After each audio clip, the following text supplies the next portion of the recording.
Now classification. Classification அப்படினா வகைப்படுத்துதல்.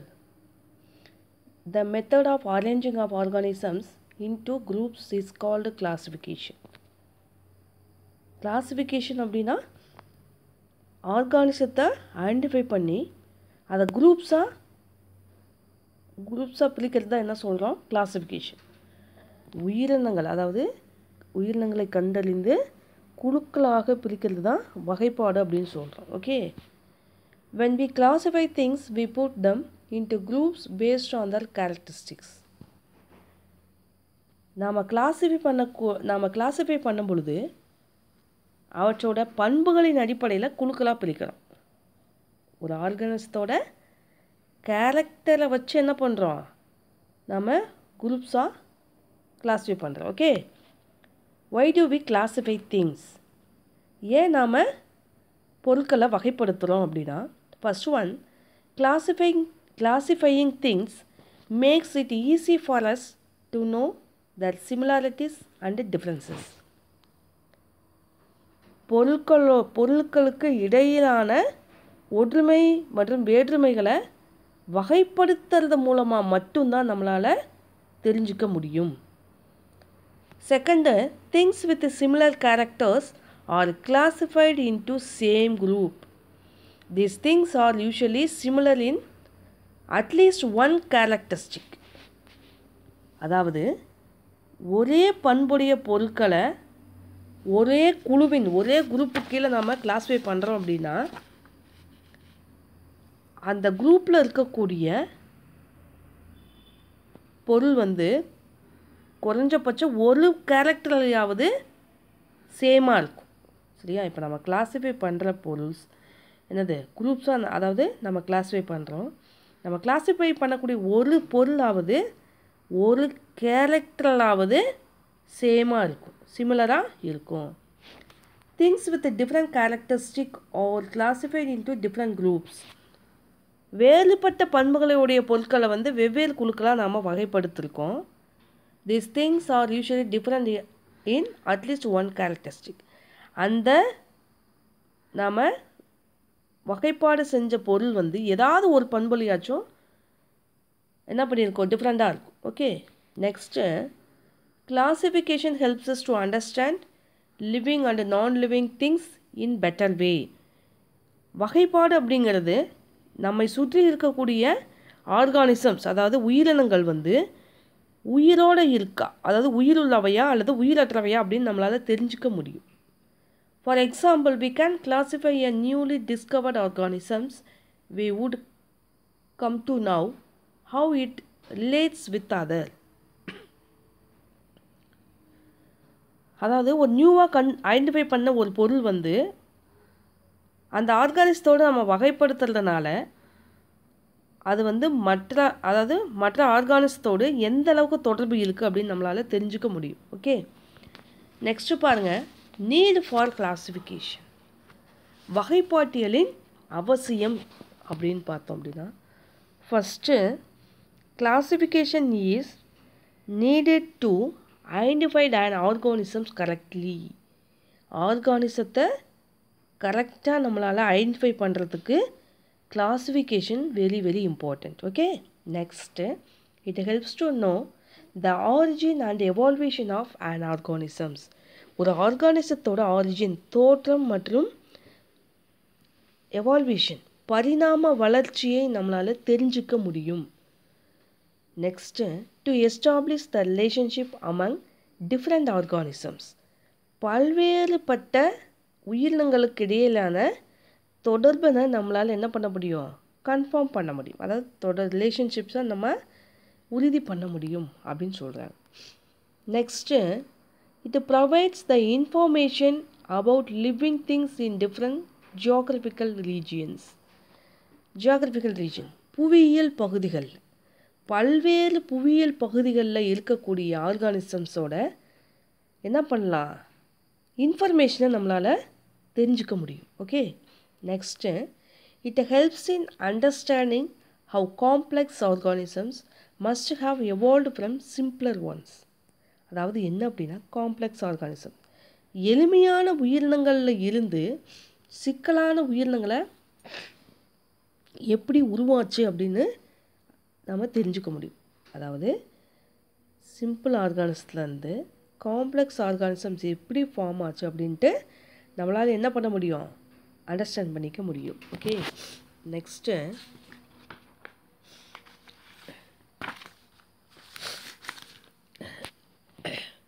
scientists have been able to discover and classify more than 2 million organisms on the earth, ranging from tiny bacteria to the largest blue whales.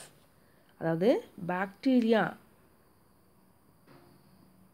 போன்ற small ஆர்கானிசத்தில் இருந்தும் next blue whale நீலத்திமிங்கலம் போன்ற மிகப்பெரிய organism வரைக்கும், அதாவது 2 million உயிரினங்களுக்கு மேலாக இருக்குது அப்படின்னு சொல்லிட்டு யார் சயின்டிஸ்ட் வந்து ஐடென்டிஃபை பண்ணி அதை கிளாஸிஃபை பண்ணியிருக்காங்க. Okay, next each organism has been classified in a category based on its evolutionary relationship with other group of organisms.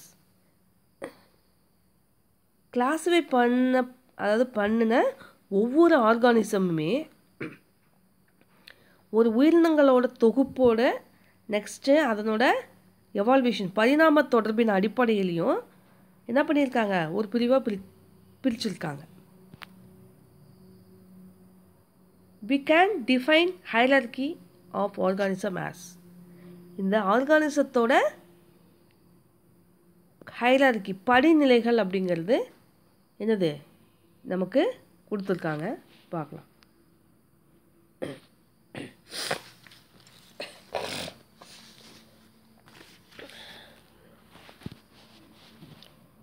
The system of arranging taxonomic categories in a descending order based on the relationships and other group of organisms is called hierarchy of categories. பிரிவுகளின் படிநிலை, அதாவது என்ன அப்படின்னா வகைப்பாட்டியலோட பிரிவுகளை உயிரினங்கள் அவர்களுக்கு இருக்கக்கூடிய தொடர்பனை வச்சு, அதாவது ரிலேஷன்ஷிப்பை வச்சு என்ன பண்ணியிருக்காங்க, டிசைடிங் ஆர்டரில் என்ன பண்ணணும், கிளாஸிஃபை பண்ணிடணும்.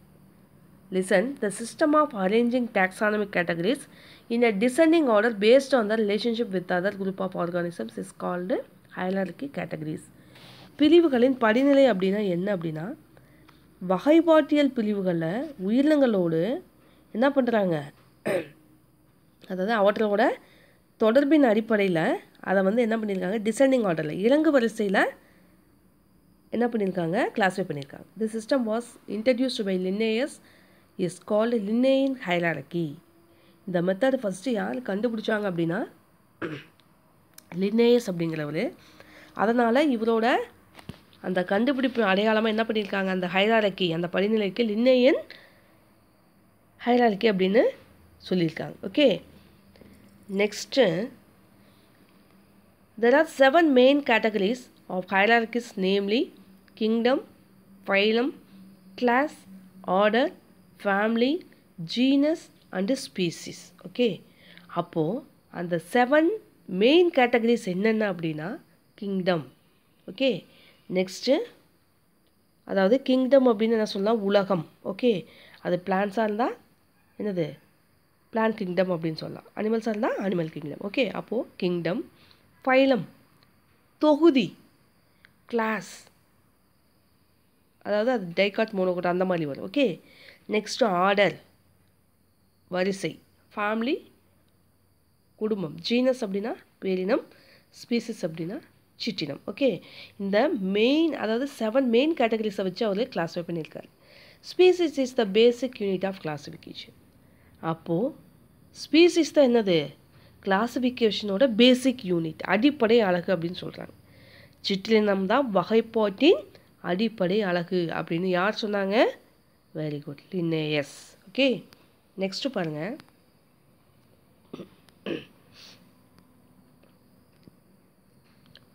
based on the above classification the following table shows different phylum with the general features and examples of different phyla and classes. இந்த டேபிளேஷன் இருக்கு இல்லைங்களா, இதில் வகைப்பாட்டின் அடிப்படையில் வேறுபட்ட தொகுதிகள் மற்றும் பொது பண்புகளோட எக்ஸாம்பிளோட கிளாஸிஃபை பண்ணியிருக்காங்க. ஓகே, டேபிளேஷன் பண்ணியிருக்காங்க. ஃபஸ்ட்டு ஜென்ரல் கேரக்டர்ஸ் டிவிஷன், சரியா, பொது பண்புகள் பிரிவு அப்படின்னு பார்க்கலாம். First point, microscopic unicellular pseudopodia, flagella and cilia for locomotion, reproduced by fission or conjugation. அதாவது என்ன அப்படின்னா, மைக்ராஸ்கோப்பால் மட்டுமே பார்க்கக்கூடிய யூனிசெல்லுலார் ஒரு செல் உயிரி, சூடோபோடியா அப்படின்னா நம்ம அமீபாவில் இருக்க சொல்லியிருக்கோம் இல்லையா, பொய் கால்கள், அதாவது போலி கால்கள் அப்படின்னு சொல்லுவோம், அதுதான் சூடோபோடியான்னு சொல்கிறோம்.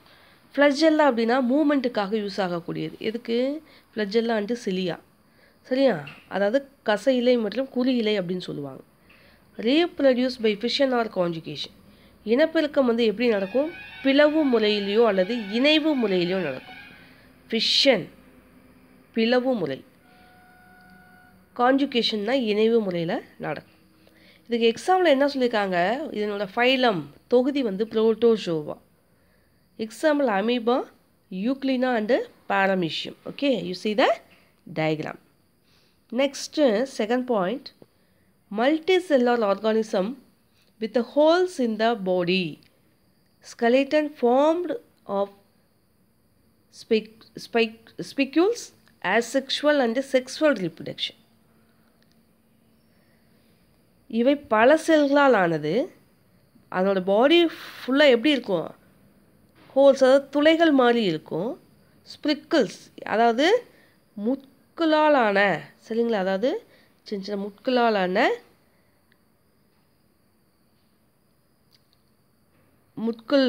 முட்கள் இருக்கும்.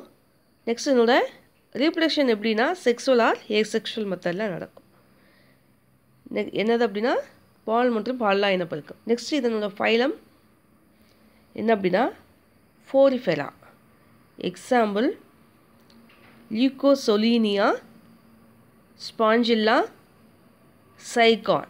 Okay, next third point, multicellular organisms diploblastic, sessile or free swimming, solitary or colonial, asexual and sexual reproduction.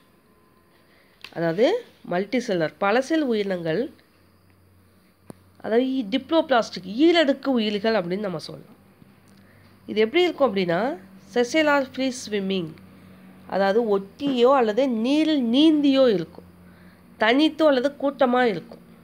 இதில் வந்து செக்ஷுவல் அல்லது ஏசெக்ஷுவல் ரீப்ரொடக்ஷன் நடக்கும். Okay, example Coelenterata. ஃபைலம் வந்து என்ன? Coelenterata. Hydra, next sea anemone, கடல் சாமந்தின்னு சொல்லுவாங்க. ஜெல்லி ஃபிஷ், கோரல்ஸ், அதாவது கோரல் லீஃப்னு சொல்லுவாங்க. பவள வேல், சரியா, கோரல் ரூட் அப்படின்னா பவள வேல் அப்படின்னு சொல்லுவாங்க. நெக்ஸ்ட்டு பாருங்கள், fourth one, acoelomates, parasites inside the body of animals and human beings, mostly hermaphrodites. அதாவது என்ன அப்படின்னா பைசெக்சுவல் அப்படின்னு சொல்லுவாங்க. ஹெர்மோப்ரோடைட் அப்படின்னா பைசெக்சுவல், அதாவது உட்குழி அற்றவை, அதாவது என்ன சொல்லுவாங்க ஏசிலமேட்ஸ். இது வந்து பேராசைட்டிக்காக இருக்கும், அதாவது ஒட்டுண்ணிகளாக எங்கே இருக்கும் அப்படின்னா அனிமல்ஸ் அண்டு ஹியூமன் பீயிங்ஸோட உட்பகுதியில் பாடிக்கும் உள்ளே இருக்கும். மோஸ்ட்லி இது எப்படி இருக்கும் அப்படின்னா ஹெர்மோப்ராடக்ட், அதாவது என்ன அப்படின்னா இருபால் உயிலியாக இருக்கும். பைசெக்சுவல், செக்ஸுவல் அண்டு ஏசெக்சுவல் ரெண்டு மெத்தடுமே இருக்கும். இதுக்கு ஃபைலம் எக்ஸாம்பிள் என்ன அப்படின்னா பிளாட்டிஹெல்மின்தஸ். பிளாட்டிஹெல்மின்தஸ் எக்ஸாம்பிள் ஃப்ளானேலியா, லிவர் ஃப்ளூக், அதாவது கல்லீரல் புழு, பிளட் ஃப்ளூக், கல்லீரல் இரத்த புழு, டேப் வார்ம், நாடா புழு. Okay, next unsegmented body, mostly parasites in human beings and animals, causing disease, asexual reproduction.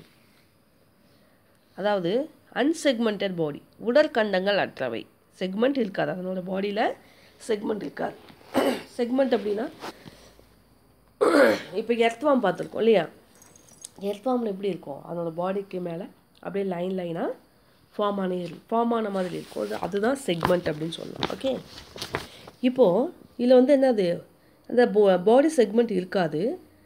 Mostly humans and அனிமல்ஸில் டிசீஸை create பண்ணக்கூடிய பேராசைட், ஓகே, நோய்களை உருவாக்கக்கூடிய ஒட்டுண்ணி அப்படின்னு சொல்லலாம். இல்லை ரீப்ரொடக்ஷன் வந்து எப்படி நடக்கும் அப்படின்னா செக்ஸுவல் மெத்தடில் நடக்கும். இல்லை எக்ஸாம்பிள் பாருங்கள், ஃபைலம் என்ன அப்படின்னா Aschelminthes or Nematoda. Example Ascaris lumbricoides. Next Triphoplastic, segmented body, mostly hermaphrodite, bisexual and unisexual. அதாவது ட்ரிப்ளோபிளாஸ்டிக், மூவடுக்கு உயிர்கள் அப்படின்னு சொல்லலாம். இதோட பாடி எப்படி இருக்குன்னா செக்மெண்டடாக இருக்கும். மோஸ்ட்லி எப்படி இருக்கும் அப்படின்னா பைசெக்சுவல் யூனிசெக்சுவல் ரெண்டு இருக்கும். அப்போ இது வந்து என்ன சொல்கிறாங்க அப்படின்னா ஹெர்மோப்ராடைட். இதுக்கு ஃபைலம் அப்படின்னு பார்த்தோன்னா Annelida. Example earthworm, Nereis, leech. சரிங்களா? இதெல்லாம் எதனோட சொல்லலாம் அப்படின்னா ட்ரிப்ளோபிளாஸ்டிக், அதாவது என்னது மூவடுக்கு உயிரினங்கள் அப்படின்னு சொல்லலாம். Okay, that's all.